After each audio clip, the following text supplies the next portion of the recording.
The darkest moment in my life happened because of a leadership failure. The SEAL teams are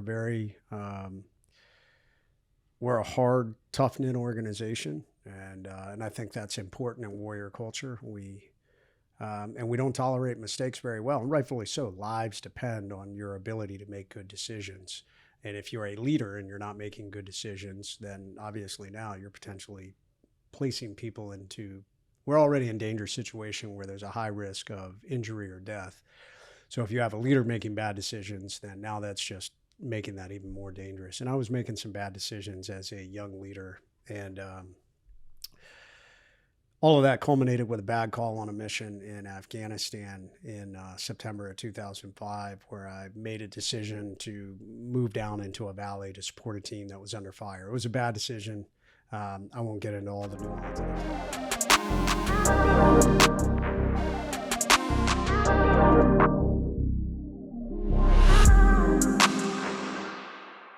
All right. Well, first podcast in the new studio here in Austin, Texas, here with Jason Redman. Jay Red, appreciate you here, brother. You're the man. Yeah, honored, man. Thanks for having me. Obviously, an amazing mission. Glad to be a part of supporting it. Of course. Yeah, so you got an action figure now. I saw that. I saw that there's a. I do. Saw that there's the action figure, and I tried to order it. I wouldn't get here in time. I was gonna whip it out, but that would be awesome. Yeah, I don't even have one yet. All my friends are getting them and they're posting pictures. So yeah, years ago I made the cover of Muscle and Fitness, and now not Muscle and Fitness. Seriously, you look like the cover of Soldier of Fortune, and then now this action figure. So it's pretty funny. I laugh at it. Well, the reason I love that is because so many people see you as this hero, right? The superhero. That's how I saw my brother, someone who, was put on a pedestal, and you are a hero by every means, and so was Matt, but you're still human. That's why I love you on this podcast, because there's an action figure made of you. You've done all these certain things, but you're still down to talk about your mental health and the things that you've been through, and use that to show other warriors out there that showing vulnerability is strength. So I appreciate you, man. Yeah, honored. I mean, that's a reality. I don't care who you are. The legends who have, not just in the military, but I mean, if you look at sports icons, Jordan, for instance, probably one of the greatest basketball players of all times. I mean, that guy had demons. Everyone has demons. I mean, it's just part of being human. And, I'll tell you what, if I meet somebody who tells me, oh, I never have doubts, I've never, bullshit. Right, 100%. You're a liar. And I think there was an old school mindset of, oh, we never show weakness. But I don't agree with that. I think the difference between,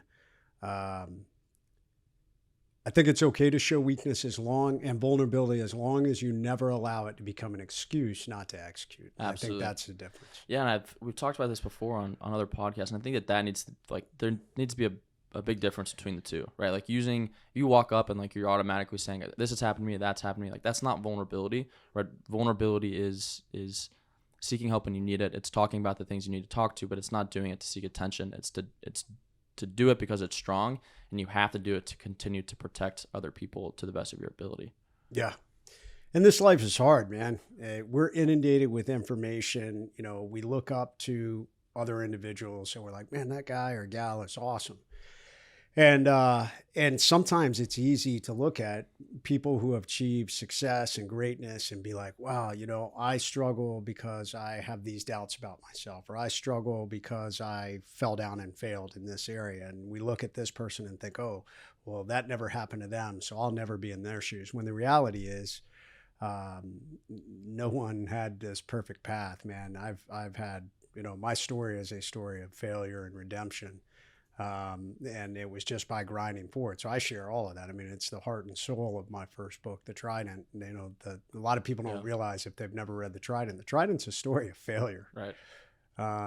And I believe that sharing that with other people is what, it'll help them. It inspires them to say, wow, if that guy fell down and admits to being an idiot at one time, maybe there's hope for me. Yeah, exactly, man.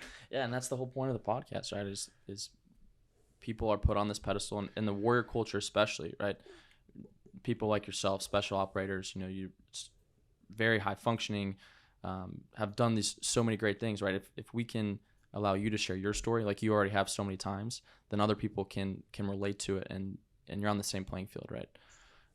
So before we jump into what the Trident's about, your story of failure and redemption, can you define what vulnerability means to you, just so we have some context moving forward?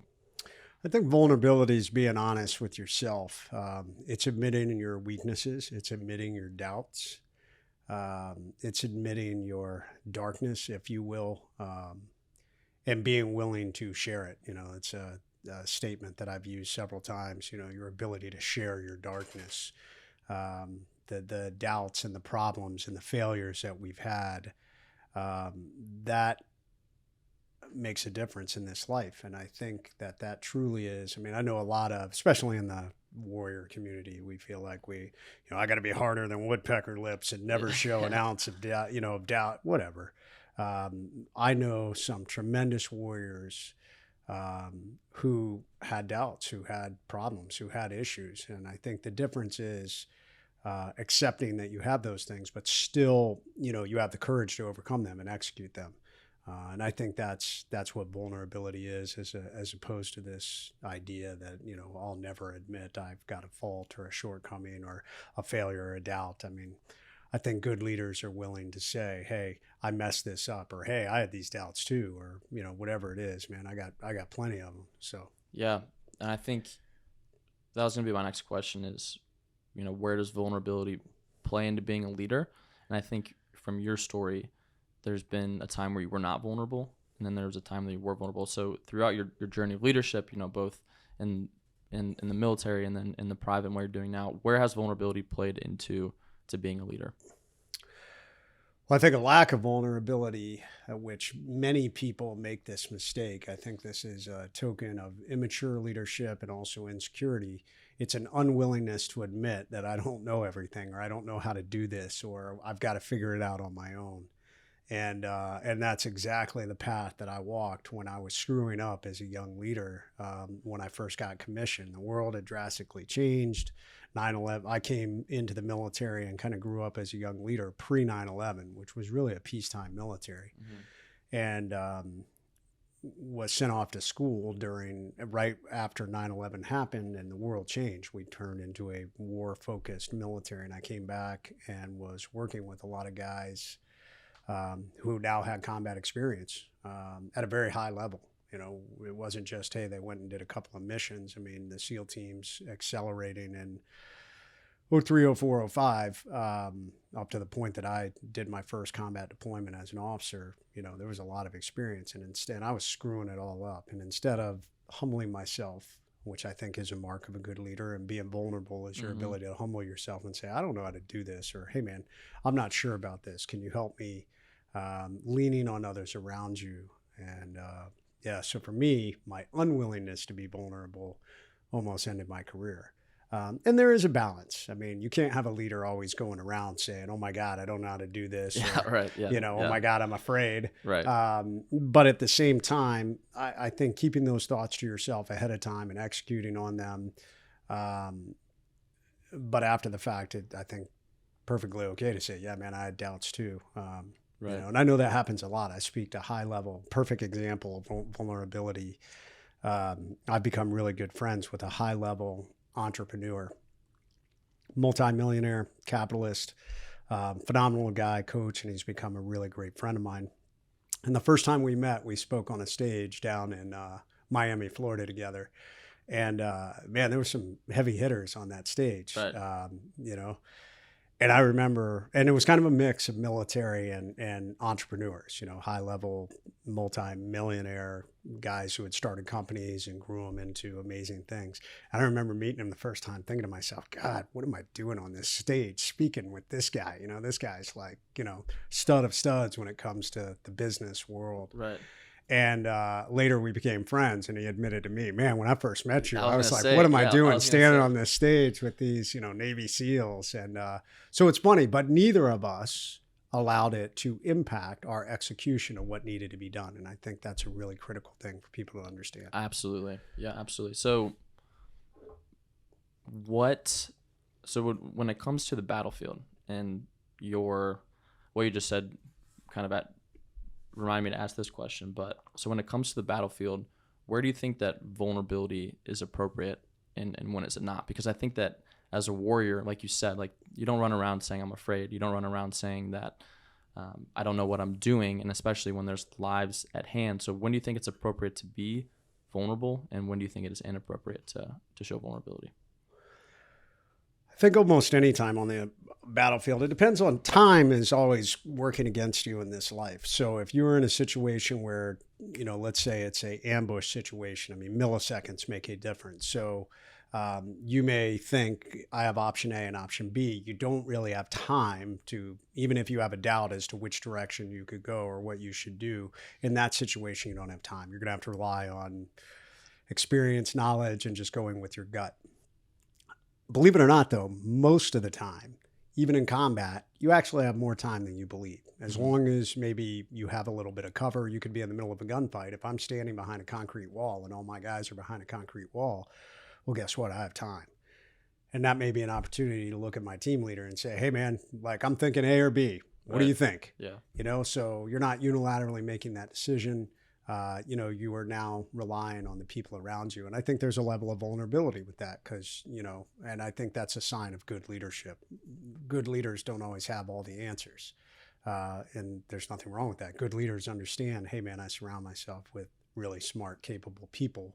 And if you have the ability to ask them what they think, you can look at it one way. Well, I should know the answer. I once had a chief tell me that, hey, man, it's our job as leaders to make these decisions. Right. Okay, yeah, I kind of agree with that. But at the same time, rely on your subject matter experts. And if you have a moment, especially with complicated decisions, to say, hey, I'm not sure. I think this or I think that. I'm leaning towards this. What do you think? You're being vulnerable by saying, hey, I don't know this. So I think in life, business, family relationships, this is a big thing my wife and I have. And, the interesting thing when I talk about leadership's the same across all spectrums, including relationships. And I meet a lot of tough guys who think that it's my job to just run my family and make all the decisions. And they don't really, I don't want to say confide in their spouse, but discuss things with their spouse. Because I guess they think that, I look weak to my wife if I'm asking her opinion. But in this life, it's always about teamwork and being a little vulnerable as a leader, whether it's as a dad, a husband, a CEO, a lieutenant or captain on the battlefield or a sergeant on the battlefield. It doesn't matter.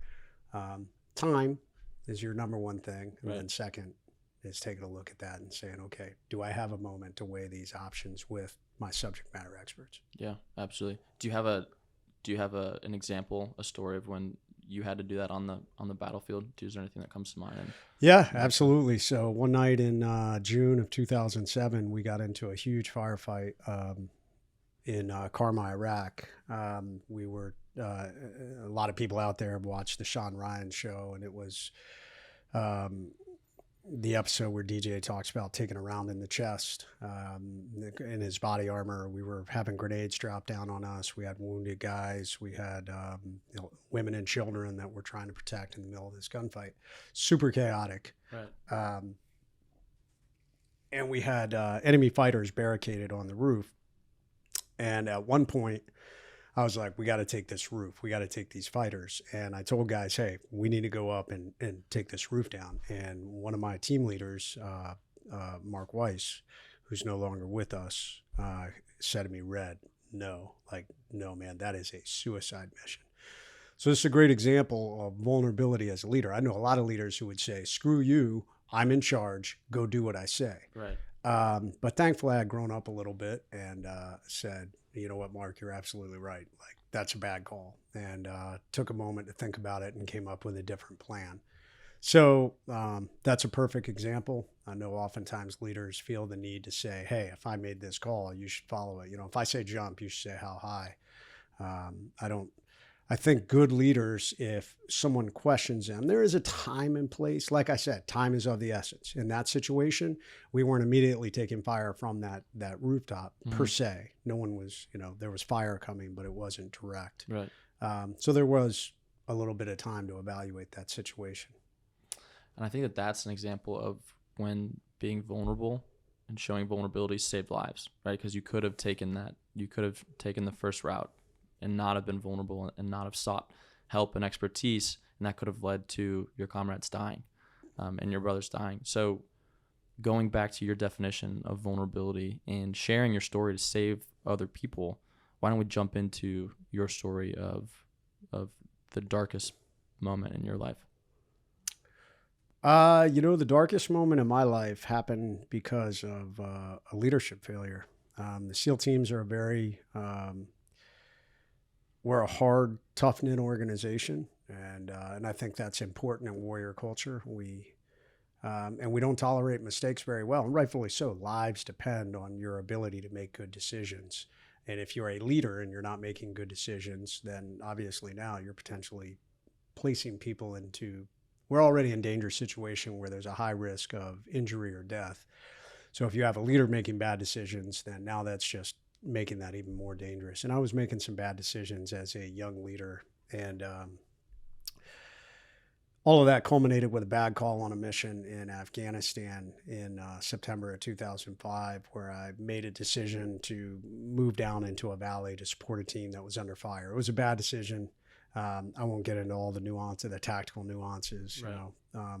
If you want all the details, you can read my book, The Trident. But the bottom line, it was a bad decision. And thankfully, no one was killed or injured because of that decision. But what was definitely killed was my leadership decision making and my credibility as a leader. My tactical decision making. The guys were like, "That was a terrible call," and I really fought against it. This was, instead of being vulnerable and saying, "Wow, I made a mistake. That was a bad call. Let me own it." Coin. Yeah, I pushed back hard. Right. I was still young, junior, as a leader, and pushed back hard. Said, "Hey, I did the right thing," which caused the guys to push me even further away until finally, kind of reached a point where there were guys that said, "You should kick this guy out. Like, he's dangerous. He's going to get people killed." And I went and met with senior leaders at my team who basically, were saying this guy should be kicked out.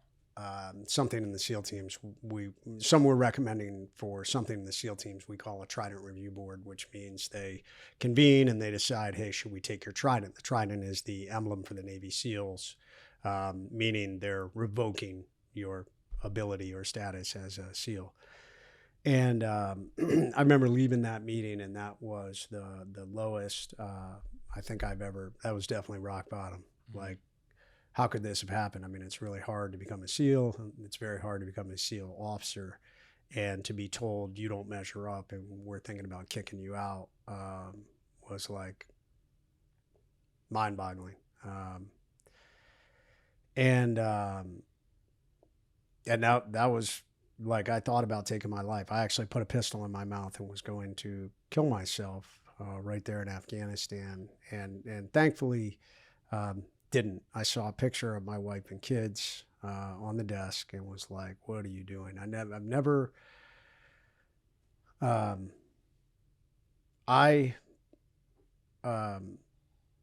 I want to throw this in context. I personally feel like suicide is the ultimate form of quitting. And I know there's going to be people that are offended by that statement. And I know that there are individuals that are in tremendous pain. And I know when we talk about CTE, I don't think individuals are in their right mind when they make that decision. There is a mental break. But I also have seen the impact that suicide has caused, although I didn't know it as much back then, but now many years later seeing it. So I'm thankful I did not go through with that decision. And I'm thankful that in that moment when I looked at my wife and kids, I was like, "What are you doing?" Like, yeah, and there's a reason why that picture was there when you looked at it. yeah, I needed it. My kids were young, and even though I was off course as a leader, I still felt like, all right, you need to get some help. And this is a really important thing. I don't know why within the community of warriors, and and when I say warriors, I don't just mean military. I mean anyone who places themselves at risk. So I would lump our police, I would lump firefighters, I would lump individuals who, have maybe service-minded or do things that potentially are dangerous. And I don't know why when we struggle with mental health, we all work in this job, military, law enforcement, fire, some of these other things where we depend on a team. None of us do it by ourselves. Right. Yet when we struggle with something like that, we want to do it by ourselves. right. Like, oh, I got to fix myself. Or the answer is I have to eliminate myself. That's the only way forward. And a lot of, guys and gals have taken that path. And thankfully in that moment, when I hit rock bottom, I was like, I need help. And I went and sought out the chaplain in this case, who, gave me good advice and allowed me. It didn't happen overnight. I will say this journey of kind of growing up and figuring out how to climb out of this hole took a long time. It was a very long, painful journey. But so when you say rock bottom, what did that depression, what did that point look like? And was it, because obviously I'm sure the try and review and all that stuff took a while. Like how did you get to the point where you had the pistol in your mouth? Like what did that downward spiral kind of look like? No, that downward spiral was very fast. Okay. It was only over a few days. Okay. It was just in my mind that my life was over. Right. Which also frequently happens within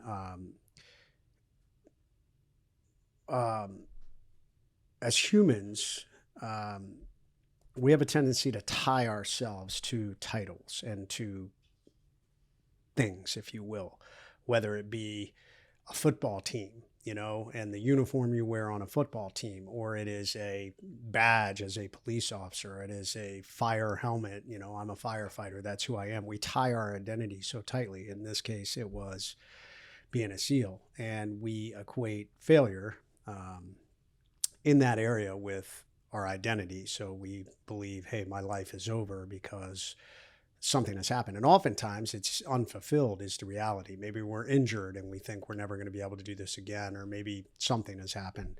I don't know what it is. As humans, we have a tendency to make decisions before the outcome is fully revealed. And that's where I was. I had already in my mind accepted that they were going to take my trident and my life was over, and I couldn't see a way forward.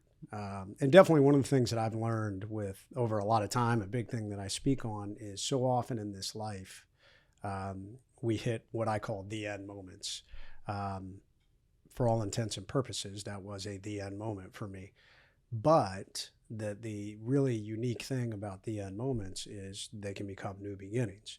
And you don't know what that new beginning is going to look like. You got to go down that path. You got to walk that hard path of figuring out what this is. And it's not a path you've ever walked before. So, you're breaking brush and it's going to be painful and it's going to hurt. But so often what I've come to find is that you're actually better for it. When I talk about the overcome mindset, that is how an overcome mindset is forged. Yeah, absolutely. Yeah, and I don't know if like's the right term, but you said that suicide is the ultimate form of quitting. And as someone who has been impacted and who's seen how it's impacted my mother and my sister and my family, I 100% agree. It is the ultimate form of quitting. And you also talked about this team mindset, right? And how we all want to deal with our battles internally. And then when I see it is if you're a warrior, right? The definition of a warrior is you want to be strong. When you're a warrior, like you said, you're serving and you're protecting. And if you make that decision to quit, then you're no longer a warrior, right? Because you've made the decision that you're not protecting anyone anymore. And it's because was once seen as weakness, as reaching out, asking for help, leaning on the brothers who you lean on in war or in service or on the football field or in life, you don't take that same step. And now I would argue that, suicide is the opposite of being a warrior and of being strong. And that vulnerability is the definition of strength, because now you can reach out and you can protect and you can be a warrior to the best of your ability because you've protected yourself. Yeah, and I think that, there's obvious deep... you're not mentally yourself. I mean, self-preservation, our ability to try and stay alive, is one of the strongest will that people have. like it takes serious effort to, Mhm. take your life or to go out and do so. I'm going to sacrifice myself for other people. So I have to think that when we're going down that path mentally, um, we're already not in we're mentally compromised. Right. And now we add in traumatic brain injuries and things like this, and it makes it even more complicated. So my challenge to anybody out there that's listening is, seek out help, because if you're going down that path, it's kind of like you've already sustained if you look at it from the warrior mindset, I mean, I was bleeding out, but I had to focus on staying alive, stay awake, stay alive was what I was telling myself in that gunfight as, I was waiting for the medevac. And I think it's the same, it's the easy answer. Well, not the easy answer, but the answer that, I think so many people start to convince themselves of is, the only way out is I'm going to take my life. It's going to reduce my pain and it's going to reduce the burden I'm having on other people. And my challenge to you is to recognize you're mentally compromised, like your operating system is broken, Yeah. and you need to reach out and have other people help you. And it's going to be painful, because I do think it feels like the easy answer is to end it, but you need to take that hard path, and hopefully um, hopefully that can help guys or gals find that new beginning. But it won't be easy, and that's the downside. Right. Yeah. It's one of the hardest things you can do is to seek help and to be vulnerable. And that's what warriors love to do, right? They love to do hard shit. And so the hardest thing that you can do, one of the most challenging things you can do is to go against everything that your mind is telling you to do, and to reach out and to ask someone for help. So when you went to go see the chaplain and you made that decision to seek help, and like you said, it's not like you're going to show vulnerability and be vulnerable and like the next day you're like, oh, I'm good. Like what it does is it allows you to grow, right? You take that first step, and then day by day, hard decision by hard decision, it starts to get a little bit better. So what did that journey look like for you? It was a long journey, and it absolutely started with the chaplain, helping me recognize that, one, I was potentially making a premature decision on an outcome that I didn't really know what it was going to be. And then from there, it was walking that hard path, and there were definitely a lot of people who came along and helped on that journey. But the thing you have to understand is that it starts with you. I frequently talk about getting off the X. The X is the point of attack, crisis, incident. It is the point of negativity that's pinning you in your mind. It's the thought process that tells you you'll never get out of this. Whatever pins you to that X. And what I've come to find is that everybody in the world can see that you're hurting and want to help you get off the X. But until you make the decision to do it, an entire army, of tanks can't pull you off the X. You'll just climb right back onto it. So the journey, everybody can give you advice, but you have to say, okay, I've got to figure out a path forward and start to walk that path and figure it out. And sometimes you'll fall back on the X. I mean, it's hard and it's difficult. And that's why I really encourage guys and gals out there to, there's all kinds of different treatments, and what works for me may not work for you. So the path to walk off that X oftentimes is trying different things, trying different programs, trying different things, but not giving up and not, just giving in, and recognizing that, there are people willing to help you and walk with you, but that path starts with you. And that was the thing for me.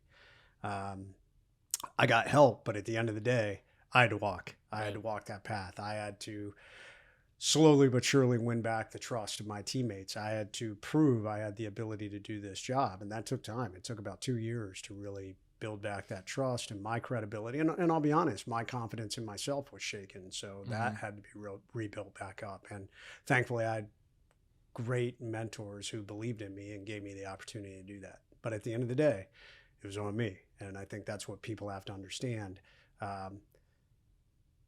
The cavalry can come in and save you, But if you're not willing to save yourself, it doesn't matter. Right. Absolutely. So being at rock bottom, seeking help, climbing your way out of it, going through this hard path for 2 years, what would you say the main difference was in your life in the military, as a leader, as a man, from being able now to learn from your past mistakes and to show vulnerability? How did that change you as a leader? I think it changed me a lot. I no longer see the world in black and white. I mean, the world is a lot of gray. We are living in a time where we want to be very black and white and everything that's out there. And the world doesn't work that way. Humans don't work that way. I read a post this morning, and I won't say,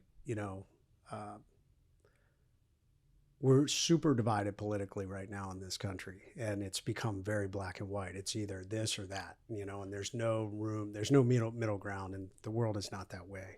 It's very gray. But the post was, hey, you're either a great American or you're a blank, and I'll just leave blank what they put a political party. Right. And I think as leaders, you have to understand that people are complicated. This world is complicated. So I try and take things as they are, not necessarily as I wish they would be. Although I want to make change, I want to affect change. And I also didn't think that you can accept. Frequently, all people tell me, well, that's just the way this is because you're here at this organization or you're here in this community. Then you just have to accept it as it is. And I don't agree with that. I think change doesn't matter where you are. It takes time. You just got to figure that out. And you also have to take people for where they are. So as for me, I think that's what started to change a lot in who I was.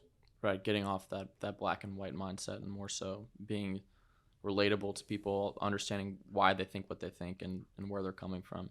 Yeah. I think I think the same way. I think that's so important, and that's a form of vulnerability as well, right? Because it's so much easier to just have this mindset, right? I believe X, I believe Y, but vulnerability is having those hard conversations, is asking someone why they think something that they think, having them explain to you, and then really listening and responding so that you can understand where they're coming from. That's a sign of vulnerability as well. And to your point, I think we're in a society that nobody does that, right? No. They just think, you're wrong and I'm right, and then let's argue about it. And well, and our political system's so broken because our political leaders are doubling down on it. Right. So anyways, yeah, I think good leaders who are willing to be vulnerable are willing to both A, say I don't have all the answers, but I'm trying to gather the answers that I can, and B, are always willing to challenge their beliefs. Absolutely. So one of the things we were talking about, and we have this project enlist donor card on our table, and one of the things you touched on earlier, which I want to draw back on, is there you go. Especially if you're an athlete, if you're in the military, we need to talk about the issue of injuries to the brain, because I think that why a lot of people don't seek help and why they choose to internalize it and do it on their own is because I think it's something about them. When, as you alluded to, when your mind can't function how it should and your brain is compromised, right? There's literally an injury to your brain, then you can't deal with the things that you've experienced in this life, which is so challenging, which you've experienced on the battlefield, whatever, family, trauma, whatever it might be. You can't internalize that and rationalize those decisions if your brain is injured. So, why don't we talk about your experience with TBI and why you're so passionate about things like Project Enlist? So my experience with TBI, it came about because I started losing more friends to suicide. So one of my mentors, before I was even really fully aware of what CTE was, I lost a really good friend of mine and a mentor who killed himself in 2016. And he was a guy that I was like, no way. But I'll say that his behavior got really erratic in the last couple of years of his life. He started doing things that was very unlike him, making decisions that was very unlike the guy that I had grown up with, the leader that had mentored me, and the guy that had set the example in many things in my life. And so just kind of dumbfounded and went forward from 2016, but was starting to see more suicides within the special operations community. And really it got blown into, full blown awareness. And I want to learn more and make a difference when a friend of mine, Ron Condry, killed himself. And Ron was an EOD warrior, did 26 years as an EOD, retired as senior chief. And he was a big sky god. He jumped out of airplanes all the time. And I was running my nonprofit then, and we did a skydive event. And Ron would always jump the flag into our events. And he and I, just great guy, and we hit it off. But he really struggled with a lot of demons, and frequently suicidal ideations. And I remember several times his wife calling me and me trying to talk Ron off that ledge. And we were running a leadership program, and Ron wanted to go through our leadership program. And I told him, I said, hey, I think maybe you need to do a couple of other programs to help you really get handle your demons before you come through our leadership program, because it was not designed in any way to be a self-help, or I don't want to say a self-help, but it was not helping brain injuries or anything like that. It was a purely leadership and resilience program. So he agreed and said, I'm going to go through this program, which he did. And I remember him calling me, like he graduated from the program. He was all excited. He talked about what a difference it made. And then I think only 3 days later, he killed himself in front of his wife. And I was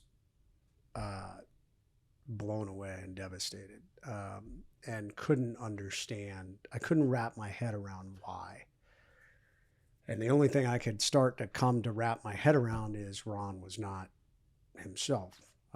And I remember him, and I called his wife. I had learned recently about Project Enlist, or it wasn't that back then, but I had learned about Concussion Legacy Foundation, and actually think I had donated my brain at that point because I believed in it.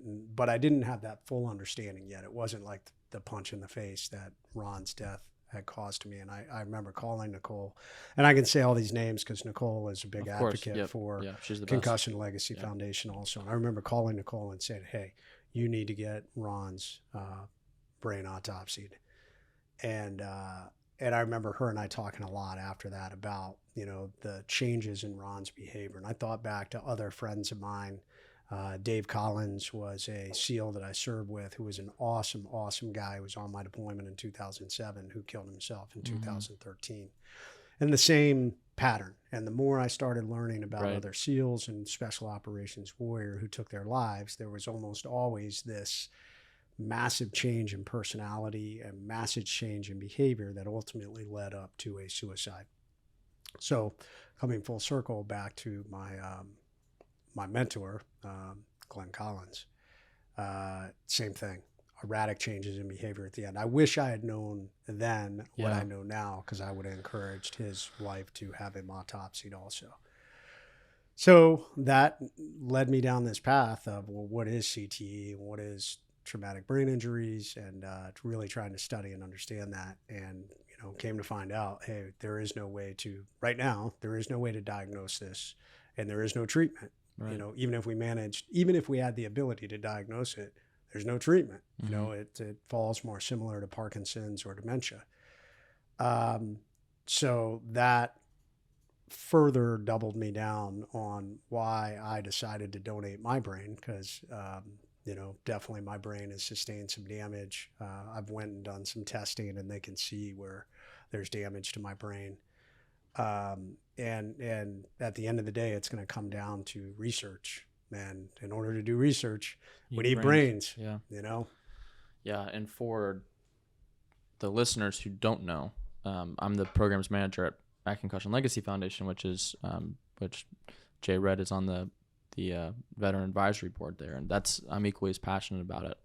And earlier when I said that, taking your life is one of the ultimate forms of weakness, that is true in my opinion, but also you have to realize that there's an injury to your brain. And like any injury, right? If I break my arm and I can see that my arm's broken, I'm not going to be like, oh, I'm good. Like, I don't need to go see anyone. No, you're going to go see a doctor. You're going to go have surgery on it. You're going to go get it rehabbed, and you're going to continue to rehab it and do everything you can to get your arm to the place that it once was so you can function how you used to, right? And be the warrior and the person that you're meant to be. And it's the same exact way with your brain.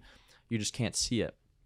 And I love that we're having this conversation because I think that it's not very well known within the veteran community that not only CTE can impact you and your brain, which can be caused by, you don't have to be blown up in an IED, right? Or you don't have to have this super traumatic experience. It's low level exposure that can cause CTE. So that can be done in training. You don't have to have combat experience. We're seeing it not only in just athletes, but in people who have never played a sport in their life and are still in the military. So I love that we're spreading the awareness on that. And I think we can't see it, right? So we have to talk about it. We have to educate people on these are the behavioral changes. This is what we've seen. This was my experience.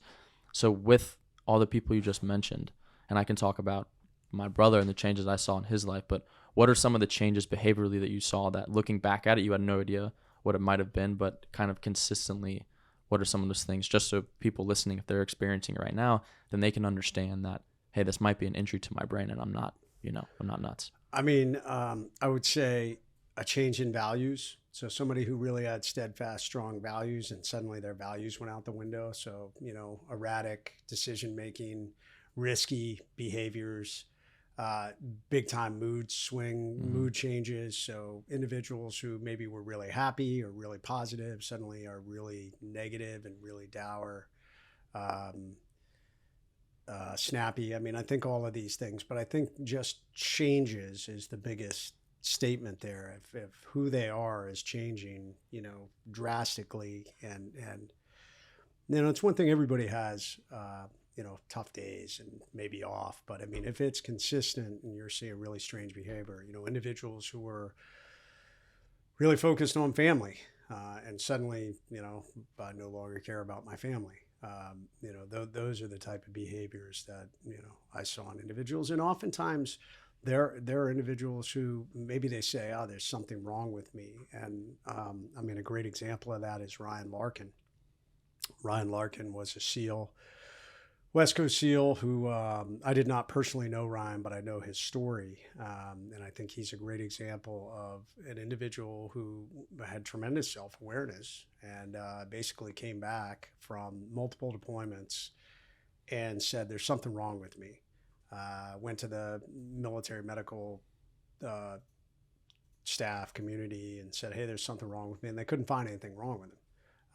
And it was affecting all aspects. Here he was, a super high level leader, very professional SEAL, and suddenly was struggling to get things done and started self-medicating, and which started creating problems for him. Now he's not showing up on time. He's not showing up to work. And he kept telling them there's something wrong with me. And they kind of list him as a problem child, and they processed him out of the Navy. And he ultimately took his life. And when he did, he left a note that said, autopsy my brain, there's something wrong with me. That was like his final note. And when they did, he had severe CTE. So I think listening to those things is really critically important. Really and, medicine is a art. It's not a science, and there's so much that we still don't understand about the brain and how the human body works. Yeah, we don't know like damn near anything about how brain injuries are impacting, especially our veterans and our athletes. And you look at, you just rattled off so many people who were close to you that took their life, and a lot of the times it's unexplainable. And we do a lot of things veteran transition and PTSD and all these things. They're equally as important, but they're not equally as research. And we have to spread awareness, and we have to continue the research on brain injuries, because everyone talks about 22 veterans a day, right? All these numbers, all these statistics and stuff, but it's not. We're just talking about the numbers isn't actually doing anything, right? There's still people out there taking their lives every single day. My brother was a part of those 22. All your friends were a part of those numbers as well. And there's still that gap. And I think the gap boils down to people not talking about their shit, and also people not understanding that they have an injury to their brain that need to go be helped and be fixed. And we need to talk through those things. And, you know, in my brother, what I saw, I'm not sure if you saw this too, but all the things you explained, right? Agitated super easily. I remember one time he got super mad at me for like the way I was preparing a steak. And I was like, what the hell? Like, dude, like I'll cook my steak, you cook yours. You know what I'm saying? But you know, like paranoia was another thing that I witnessed in him. And one of the number one side effects of CTE and of traumatic brain injury is impulsivity, right? So you can make an impulse decision to put a gun to your head and pull the trigger that you would have not made if you were not dealing with the effects of brain injury. So I think that we need to spread awareness on what it looks like so that veterans, athletes, whoever can start to understand that, hey, this is not me, and I need to reach out, I need to talk to someone about it because I could be dealing with the effects of brain injury. You know, one of the things I would like to bring up, because it's something I recognize from a career in special operations, when we're younger, we have a tendency to think we're invincible. And the way we train, especially with explosives in special operations, is we use a lot of explosives. We use explosives to breach and go through doors. We use heavy weapons that have, rockets that have explosives. We use heavy weapons such as our 50 caliber machine gun that it gives off a level of concussive blast, claymores, the likes. And what tends to happen, and I'm guilty, and I know all of us are guilty, is there are doctors who say, hey, you shouldn't be exposed to X amount of explosive blasts. Mm-hmm. And of course, we're special operators. We're not going to follow that because we have things we need to get done, whether it's in training or all these things. Right. And so we don't really follow those things. There's minimum safe standoff distances, and we all push the envelope a little bit. If you tell us, hey, you can only be within 20 feet of this explosive blast, we'll be at 18, right? But I think over time we are creating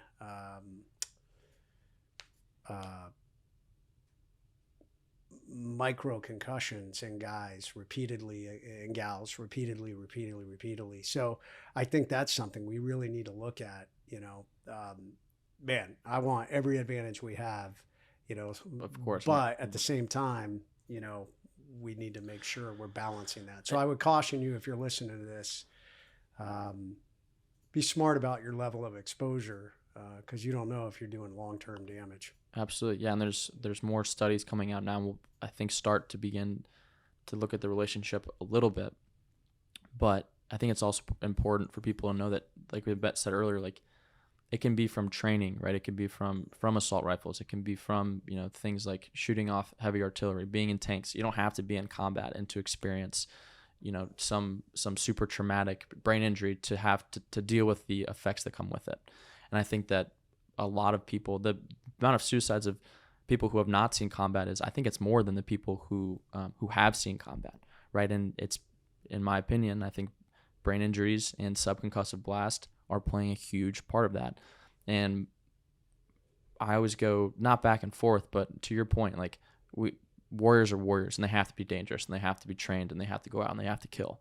But we have to find this balance of, people need to understand the repercussions, or at least make sense of the things that they might be thinking, and understand that your experience, everyone's experience is different, and that your mental health and things that you're dealing with internally is no greater than or no less than someone else's. So I think that we need to spread awareness on how, like you said, training subconcussive blast, they do the same exact thing as watching your friend die, or not the same exact thing, but they cause those adverse effects of mental health as well.